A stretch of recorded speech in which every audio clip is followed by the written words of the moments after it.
Hello again, I am Blunty. I am currently in Beijing with Lenovo doing some workshops, talking to them about their upcoming products, giving them some feedback on what they should be doing, what they shouldn't be doing, and how to make their products even more awesome. And it's been pretty fun. But during the lunch break on day 2 of these workshops, they came in and showed off this. Look at it.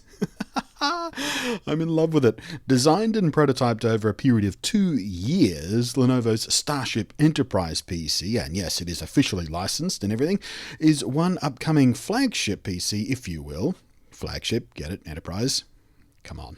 It's all a part of an effort to show that the desktop PC is, in their words, no longer a black and cold box hiding under the table. And given the ever-increasing role of our internet-connected and gaming devices play in our lives, it makes sense to me. After all, I built my own custom rig as a showpiece. It sits behind me on my streams and stuff, but mine, well, and it's certainly not a boring box, it is still unmistakably an aggressive PC. But products like the Enterprise here show you can have the best of both worlds. You can express your personal passions and fandoms and still have a powerful gaming rig, all without that big, often boring box sitting next to you on your desk or under your desk if you're trying to hide the damn thing. Now, of course, it doesn't always have to be this dramatic and obvious. There's other more subtle ways a powerful PC can melt into your home's furnishing. But Lenovo's point with this is just that it doesn't have to be a box. It can be a more refined expression about who you are. The Enterprise PC itself is an impressive build. Not necessarily this one you're seeing on camera here. This is still an engineering sample, basically. The fit, the finish, the material design, the look and feel all still need refining and polishing up before Lenovo build out the final manufacturing and tooling for the final version. But I do love the design ideas. I think it's looking great already. The graphics card is built into the Nacelle struts, as you may have guessed. And as you can see, it is a standard graphics card, so upgrading it is possible, although of course you'll have to be a bit mindful of space. The main compute unit is in the dish, of course, which is also detachable, by the way, which just brings me joy. And when you do detach it, for some reason, they made it work as a Bluetooth speaker. I'm not sure how useful that is, but it's kind of cool. There's an opening hatch on the front of the dish. I don't think they've quite settled on what would go here, but I think a hot swap drive bay would be a great idea. Especially as someone who backs up a lot of video.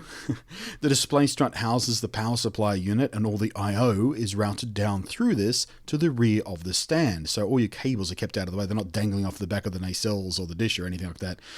And the base itself is a very satisfyingly milled piece of aluminum for strength and stability. And of course, it's in the shape of the Starfleet logo, because why wouldn't you do that? But there's also a secondary HDMI port on the dish section, which I think would be most useful as a port for your VR headset, which for most of us is only plugged in while in use, so the dangling cable off the back of the dish wouldn't really be an eyesore there. They didn't demo it for us, but apparently there's even a projector built in, which would be fun for movie nights, I think. Star Trek marathons, of course. Or Star Wars marathons if you're feeling particularly cheeky about it. And as you can see, it's got some nice design-appropriate RGB going on the dish portholes and along the nacelles. But the best bit about all this, by the way, is this isn't just some concept. This isn't some sort of limited edition thing they're going to make 5 of and just take around to show floors and things.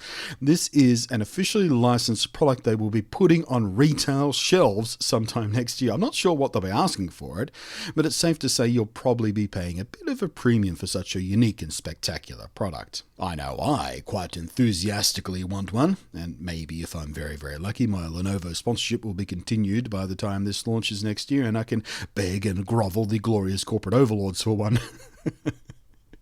I just need one in my life. Look at it. On that note, if you have been following on Twitter, you'll know all about the goings-on with me in Beijing with Lenovo, and I just want to say they've been great hosts, and I really am enjoying working with them here to give some feedback on the new unannounced and upcoming products. You guys should be pretty excited about what's coming, because Lenovo are listening, guys, and that's a super encouraging sign, especially from a company as large as Lenovo is. Anyway, so cheers guys. Now, after 2 days of workshops at Lenovo HQ are done, we're off to do some touristy stuff. And if you are interested in that, keep an eye on my Twitter for neat pics. Check this one out I took last night. This is my favourite pic of the entire trip. So happy with the way this came out. Thanks for watching. I'm Blunty. I'll catch you next time.